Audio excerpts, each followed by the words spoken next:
अनि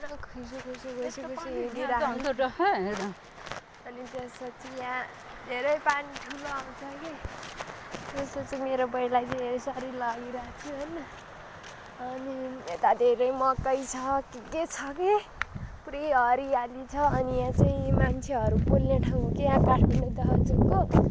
अनि त्यसपछि म चाहिँ जहिले नि यता आउँछु होइन, तर यताउता चाहिँ डरलाग्दो जङ्गल हो कि। अनि त्यही पनि अनि म चाहिँ जहिले नि छिटो हुन्छ नि त, अनि गाडी नि आउँदैन। अनि मेरो बैले चाहिँ गाडी चढ्नुहुन्न, मेरो बैलाई गाडी चढ्यो भने उल्टी आउँछ। त्यही भएर चाहिँ मेरो बैलाई चाहिँ ढालेर लगिरहेको छु। अनि मेरो बैलाई चाहिँ धेरै गाह्रो भइरहेको क्या।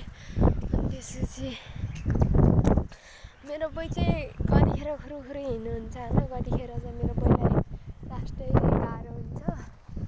त्यही भएर चाहिँ आज चाहिँ हल्का मैले चाहिँ कलेज छोडेर बैलाई पैसा झिक्न आएको हो क्या। अनि मेरो पर्छ। अनि त्यही भएर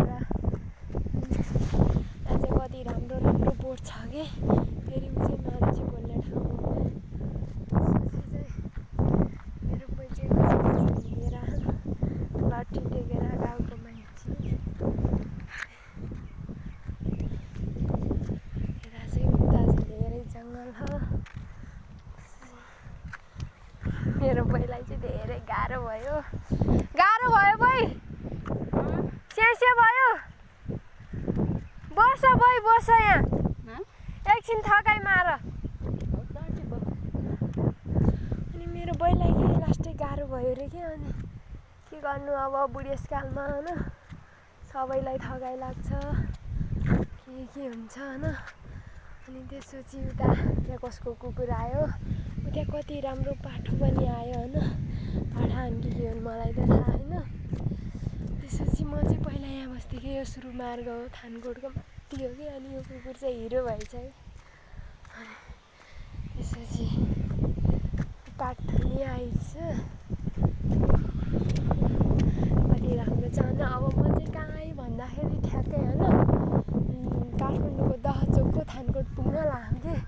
अनि म चाहिँ आल निगम कम्पनी लिएर आएँ होइन। अनि मेरो बैले म चाहिँ खुसीलाई हिँडिराखेँ, किनकि आज मेरो बैले पैसा झिक्न जानुहुन्छ अरे। त्यसपछि म चाहिँ खुसीले हिँडिरहेको होइन। त्यही भएर चाहिँ मेरो बैलाई चाहिँ खुसी बनाउनु पऱ्यो जसरी भए पनि होइन।